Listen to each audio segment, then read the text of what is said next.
Bismillahirrahmanirrahim. Assalamualaikum warahmatullahi wabarakatuh dan salam sejahtera. Selamat pagi semua. So, bersama dengan saya Akmal daripada bahagian pemasaran UKM Shape. Hari ini kita bawakan satu figure iaitu Puan Arifah Syahrudin, ya, merupakan pelajar semasa program Diploma Pasca Siswazah Pendidikan DPP, ya. Jadi hari ini kita bawakan beliau untuk kita sembang-sembanglah sikit, ya, apa persiapan, ya, masa ketika nak masuk program DPP dulu dan sekarang ni sebagai pelajar apa yang perlu dipersiapkan lah. Okey, sebelum tu kita perkenalkan dulu kita punya jemputan kita pada hari ini. Mungkin Puan Arifah boleh kongsikan background sikit. Okey, Assalamualaikum warahmatullahi wabarakatuh. Selamat pagi Cik Akmal. Saya Arifah Syahrudin, pelajar Diploma Pasca Siswazah DPP UKM 2026. Jadi saya sekarang bekerja di sebuah syarikat di Kuala Lumpur. Dan saya adalah pelajar untuk DPP lah untuk tahun ini. Dan saya cuba untuk menghabiskan DPP on time. Okey. So, bila kita fikir program DPP, sebab program DPP ni bukannya ditawarkan di banyak universiti kat Malaysia, kan? So, UKM ni antara yang terkenal lah buat masa ni, yang ada di Lembah Kelang, kan? Betul. So, macam Puan kata, Puan kerja kat KL kan tadi, kan? Betul. So, masa awal-awal tu, kenapa decide nak ambil program DPP? Dan kenapa pilih UKM lah? Okey. Kenapa decide tu? Saya boleh bagi reason sebenar. Boleh. Okey. Actually saya saya tahu DPP ni one of salah satu perjalanan yang saya boleh ambil pendekatan, which is saya dah ambil master dalam psikologi. Dan bila saya datang ke UKM Shape sendiri, mereka minta untuk saya sambung, di mana dia orang minta saya sendiri, dia orang bagi laluan tu sendirilah. Okey Puan, kalau Puan nak ambil master in psikologi, Puan kena ambil background, kena ambil DPP, which is adalah background di pendidikan tu. Okey, jadi kenapa saya pilih UKM tu? Yang pertama, sebenarnya saya dapat information pasal DPP UKM ni daripada salah seorang sahabat andai saya. Dan bila saya tengok dia menyambung program DPP di sini, saya nampak perjalanan tu mudah. Daripada segi sebelum dia memohon, semasa dia memohon, dia pun selalu cakap, nanti pergi ke WhatsApp orang ni akan reply. So the journey is easy lah, maksudnya macam tu. Permohonan tu pun nampak lagi senang dan smooth macam tu. Tapi unik juga sebab apa Puan Arifah, kebiasaannya kalau kita ambil DPP ni kan, mesti bila kita tanya kenapa nak ambil DPP, mesti dah jadi cikgu. Mesti dah jadi cikgu. Itu sinonim lah. Memang betul lah laluan dia tu. Betul. Bagi orang yang ada degree and dia tak ada ikhtisas pendidikan, sudah akan ambil DPP. Macam Puan kata nak ambil in the future nak ambil master in psychology. Tapi menggunakan DPP sebagai satu saluran. Betul. Okey, which is menarik lah benda tu. Okey, dulu masa memohon tu kan, permohonan online kan, masa tu proses itu mudah tak? Saya boleh cakap sangat mudah. Sangat mudah. Mudah kan? Ya. Saya Google kan DPP UKM. Lepas kan ada beberapa nombor telefon kat situ kan. Memang saya WhatsApp, diorang akan bagi detail yang sedetail-detailnya. Okey. Saya pernah juga, saya tu saya rasa dah tutup dah kot. Saya rasa dia punya deadline 7 bulan tak silap saya nak tutup. Time tu saya dah lambat. Saya tahu saya tak sempat ni, saya WhatsApp. Dan saya tak expect pun pihak UKM akan reply malam tu malam. Jadi saya sempatlah nak muat. Diorang pun hantar betul-betul all the details tu sangatlah macam lepas ni kena buat ni, lepas ni kena buat ni, macam tu. Sangat mudah lah sebenarnya. Okey. Sebab apa? Sebab just untuk pengmakluman, kita UKM Shape ni kita ada tim khas yang uruskan DPP. Okey. Jadi DPP ni antara produk yang utama jugalah. Buat masa ni walaupun kata kita punya ambilan Mac hari tu sekitar 2,100 orang yang mendaftar, tapi Alhamdulillah lah kita masih manage lagi untuk handle lah semua pelajar. Okey, so masa belajar sekarang ni dah bulan ke berapa? Saya dah bulan ke-5 kan?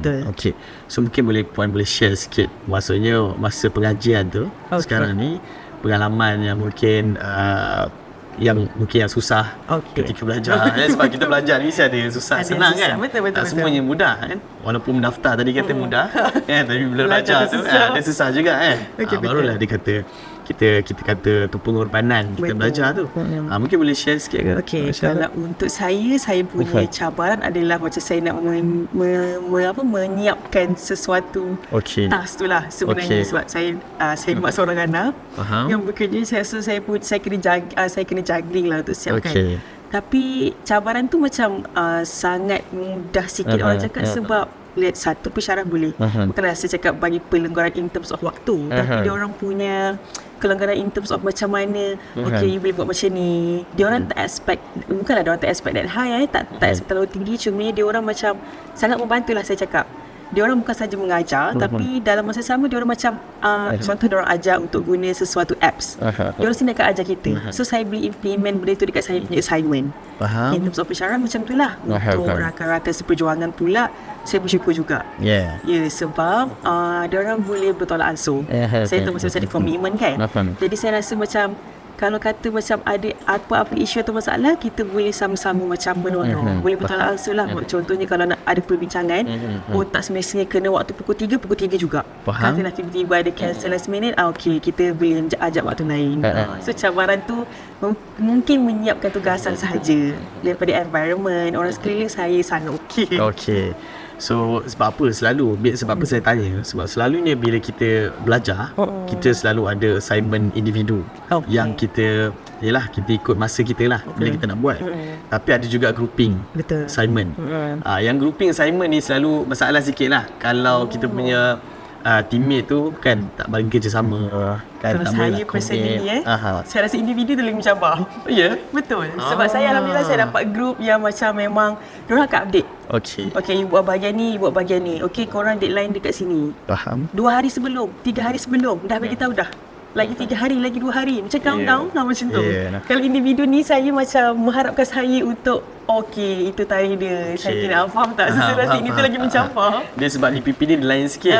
Bila orang memang dia dah set goal tu nak jadi cikgu, lain lagi. Dia punya personality tu dia dah kena lain lah. Betul-betul nampak cikgu. Kan? Pun nampak macam cikgu kan? Betul. Cikgu nak mengajar, so dia dulu yang kena terbaik lah kan?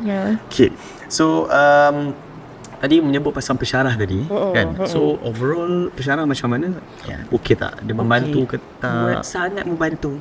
Ada bukanlah setengah, saya rasa kebanyakan pensyarah yang mengajar saya semester ni macam sangat membantu in terms of macam diorang macam satu boleh bertimbang rasa, dua diorang, you tahu tak macam awak tahu tak awak boleh implement something. Contohnya dulu dulu waktu kita belajar sebelum di PP ni, kita diajar je, kita ajar, kita menerima, tapi kita tak ada macam membuat sangat macam contoh dulu kita diberitahu boleh guna apps ni, tapi lecturer UKM saya boleh cakap dia orang ajar, dia orang buat, dia orang tunjuk. Okay, you guna apps ni, inilah apps ni. Nanti you boleh guna apps ni time you belajar. So saya rasa macam okay, baru rasa macam kita pun tak takut nak try. Macam tu. Okay, so bila pensyarah tu sama-sama dengan kita kan, semua okay lah. Betul. Okay, kita beralih sikit lah soalan ni. Okay, sekarang ni Puan kira sedang bekerja kan? Betul. Okay, which is saya rasa satu komitmen yang susah jugalah. Bekerja di mana? KL kan? Di KL, di HQ Maybank kan? Saya fahamkan di Maybank. Kemudian masa yang sama ada family, ada anak kan? Mungkin boleh share sikit macam mana bahagikan masa tu waktu kerja tu dengan belajar tu. Macam mana? Kalau kata kerja tu biasalah 8 to 5, 8 ke 5 pagi saya akan bangun. Time tu memang tak tengok langsung lah pasal belajar lah. Tengok juga kadang-kadang. Kalau kata deadline tu lagi 3-4 hari, saya akan bawa lah laptop. Saya dah 2 laptop dekat meja macam tu. Tapi kalau bila dah saya balik rumah, selalu saya akan buat kerja di malam. Saya memang ada habit tu lah, tapi dia nak puji suami sendiri pula dekat sini. Minta maaf cakap, saya rasa macam support system kat belakang tu paling penting. Betul. So bila balik ada husband yang macam tolong dekat belakang. Anak pula tak sampai setahun lagi. So macam dia pun lah nak mak. So macam saya tak ada waktu. Kalau kata deadline tu lagi dekat lagi lah, time tu anak nak merangkau apa semua kan. So sebenarnya akan ambil. So malam tu saya akan macam dalam 2-3 jam tu saya akan fokus. Selalunya saya boleh habiskan task orang cakap assignment tu. Sebab tu saya cakap sebabnya teammate dan pensyarah bagi macam instruction sangat tepat. Orang cakap macam tu. Lagi senang lah macam tu. Tak pernah lagi saya rasa macam burn out ke during that time. Tak pernah. Lah. So dengar tu kan, seorang pelajar, seorang ibu masa yang sama kan, dan bekerja di KL pula, berulang dari Bangi ke KL setiap hari kan, masih lagi orang kata manageable lah untuk mengikuti program DPP di UKM ini. Dan pergi kerja naik apa? Naik train ke? Naik kereta sendiri lah. Habis jam tu pagi petang hadap je lah. Kalau okay pagi tu pukul 6 saya dah keluar terus dah. Okay, so okay lah Okay tu. Alright. So selepas tu kita pergi jauh sikit. Jauh sikit. Sekarang ni di semester yang pertama. Puan Arifah di semester pertama, dan akan datang nanti sekiranya selesai program tadi disebutkan puan nanti nak gunakan ni sebagai syarat untuk ke master psikologi kan. Okey, mungkin puan boleh share juga apa yang puan expect daripada program DPP ni. Mungkin selain daripada program atau menjadi syarat kepada program psikologi juga, apa yang puan expect daripada program DPP ni? Sebenarnya saya tak expect apa-apa sejujurnya. Tapi lepas saya masuk baru satu subjek time tu, saya rasa macam aku dah macam lebih faham dah.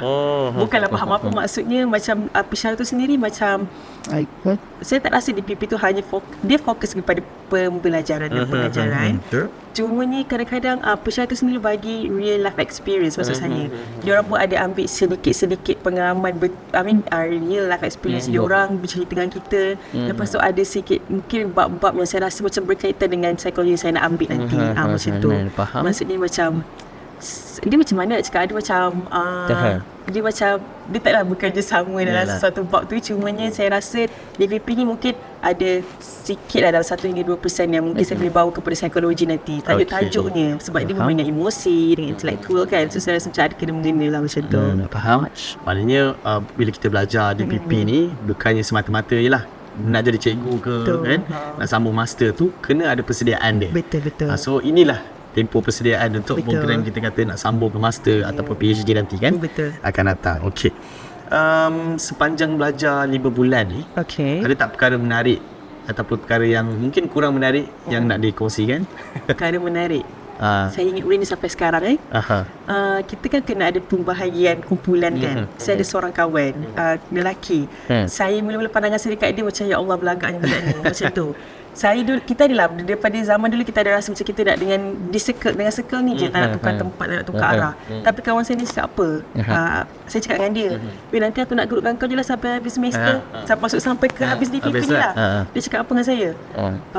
Arifah, kau try lah kenal dengan orang lain. Kita kena kembang ke perkenalan ni. Betul lah. Okey, betul. Tapi nak jadikan cerita disebabkan dia cakap macam tu, saya terasa mula-mula. Tapi saya tak terasa dah lepas tu. Saya dalam subjek kan di semester. Ada satu semester yang saya try beranikan diri untuk berkawan dengan orang lain sebab saya malah nak fikir dia macam mana berterima ke kan. Rupanya boleh. Dia rasakan dekat DPP saya belajar banyak benda walaupun masing-masing daripada background berbeza. Saya boleh cakap masing-masing menerima. Macam tu. Itulah saya rasa macam dia sangat memberi kesan kat saya. Kena berani berkepak orang cakap, kena luaskan lagi perkenalan. Itulah dia punya ni kan. Maksudnya bila kita belajar ni, kita sebenarnya kita memerlukan each other untuk memudahkan semua isu lah, semua perkara lah dalam pengajian kan. Okey, kalau pengalaman puan berurusan dengan staff admin, UKM-ship ke ataupun fakulti ke, macam mana secara overall? Secara overall sangat okey lah. Maksudnya sekat daripada so far sampai sekarang. Sebab saya expectation saya daripada first and register semua senang. Sampai sekarang pun senang juga. Maksudnya apa-apa je kalau WhatsApp tu, maksudnya saya tak ingatlah ada seorang staff UKM ni, tapi sangat laju lah dia reply. So saya rasa macam in terms of kalau saya tanya kewangan ke apa ke, okey je dia reply. Kalau dia tak boleh jawab, dia akan pass kat mungkin dekat group lah, dekat department lain kot. Saya tak pasti. Macam tu lah. Mudah, sangat mudah. Okay, so Alhamdulillah lah. So yang tu yang kita nak dengar sebenarnya kan. Maknanya mungkin ada orang di luar sana kan yang rasa bimbang, rasa risau sambung DPP ni kan, dengan komitmen yang sedia ada kan, adakah benda ni akan menyusahkan? Of course lah, bila kita nak belajar ni kan, ada perkara yang susah yang kita perlu hadapi lah kan. Tapi sebenarnya bila environment memudahkan, kata kan, so kita menjadi fakulti, staff UKM-ship dan juga pensyarah, kawan-kawan sendiri kan, semuanya ada matlamat yang sama kan, which is selesai program dengan cemerlang kan? Dan kita pihak admin pun kita nak bantu belajar kan? Kalau boleh tak nak ada masalah extend dan sebagainya lah. Okey, mungkin ada kalau cadangan kan, cadangan puan lah secara umum lah kepada mungkin staff admin ataupun kepada tenaga pengajar mungkin kalau Puan nak kata apa-apa, mungkin kalau ada cadangan mungkin kena lebih fleksibel ke dari segi bayaran yuran ke, ataupun fleksibel dari segi kelas tu sendiri kalau kepada orang yang ni tak dapat nak commit kan, kelas dan sebagainya. Mungkin kalau ada apa-apa cadangan. Kalau saya personally tak ada, cumanya mungkin saya pergi kekangan waktu sebab saya baru nak explore the apps, kan ada apps UKM siswa apa semua tu kan. Mungkin macam sebab saya suka satu benda pasal UKM kan. Dan saya mohon di PP tu, saya suka poster dia sangat straightforward. Maksudnya macam mana you nak apply, deadline dia bila, dekat mana, nombor telefon. So macam saya punya kekangan sendiri, mungkin saya ada kekurangan kat situ. Saya first time tu ambil attendance. So bila saya tak tahu attendance ni dekat mana. Kebetulan saya tu time tu pula saya memang tak dengar cuti sekolah tu kan. Kita mesti bekerja. So saya mesti tak faham. So saya ada kawan saya pun, kawan saya tak reply. Saya rasa Allah susahnya apa benda ni. Rupanya ada attendance kat apps tu. Saya rasa mungkin sebagai pelajar pun saya ni kena explore. Tapi mungkin ada macam mana saya cakap, mungkin ada satu, bagi saya macam ada satu macam template ke yang macam menyatakan apa apps yang ada untuk siswa. Macam tu, siswa-siswi macam tu. Maksudnya saya faham dekat kami perhitungkan saya faham, cuma kadang-kadang ialah faktor usia, faktor nak cepat nak kita lambat sikit kan bila main dengan apps dia semua ni kan. Bila nak main dengan apps saya tak faham rupanya ada apps yang untuk attendance. Kalau saya macam itulah kalau saya. Itu mungkin kekurangan saya, tapi kalau nak memudahkan lagi orang lain yang mungkin first time baru masuk, mungkin ada satu template macam saya cakap template DPP tu, dia straightforward. Apps ni untuk apa, apps ni untuk apa. Kalau saya macam tu, kenapa aku salah cakap. Tak apa, tak ada masalah. Benda tu sebenarnya terkena kepada ramai orang. Termasuk saya pun, bila kita nak belajar satu sistem baru, apps baru, so kita akan ambil masa lah kan, dengan umur kita sekarang, dengan komitmen sedia ada kan. Okey, mungkin Puan juga boleh share dengan calon prospek yang ada kat luar sana yang tengok kita kan, mereka ni yang 50-50% nak sambung pengajian di PP UKM ni kan. Sebab untuk makluman semua pendengar yang lihat kita sekarang ni, kita sekarang tengah extend kita punya permohonan DPP untuk ambilan September ni sehingga 12 Julai. So bila kita tengok, bila kita iklankan, ada ramai yang orang kat luar sana yang 50-50 lah. Rasa macam tak confident. Mungkin boleh bagi semangat sikit ke? Macam mana? So macam nak buat semangat women empowerment. Maksudnya saya rasa macam siapa yang nak mohon 50-50 tu just mohon je. Saya boleh cakap dia tidaklah setertekan itu untuk menjalani DPP ni. Betul, saya cakap betul. Mula-mula saya rasa macam benda ni sangat susah, macam nak kena masuk kelas ini. Tapi saya boleh cakap di program cuti sekolah, betul. So macam awak perlu habiskan masa dalam masa 1 minggu untuk kelas. Lepas tu assignment ni macam mana cakap saya, dia saya rasa masing-masing mempunyai background yang berbeza dan masing-masing faktor usia yang orang cakap kian meningkat. So masing-masing faham komitmen masing-masing. Saya boleh cakap kalau you betul-betul buat dalam satu semester tu, you takkan habiskan kurang daripada, kalau you susah dapat rapat lah waktu tu kan, kurang daripada sebulan dah settle dah semua untuk satu semester. Saya boleh cakap itu. Itu saya boleh cakap. So yang penting program yang dibuat oleh di UKM ini sesuai dengan hak umur kita dan pelbagai background umur, kita lah. Sesuai dengan mak yang ada anak pun. Sebab saya percaya kawan-kawan semester saya, bila saya save nombor dia orang, ada yang 30 orang anak. Bila saya tanya, boleh settlekan semua? Sebab tak stres pun sebenarnya. Bukanlah saya cakap belajar tu tak stres-stres, cumanya time management tu tak adalah macam sangat kena tepat macam tu.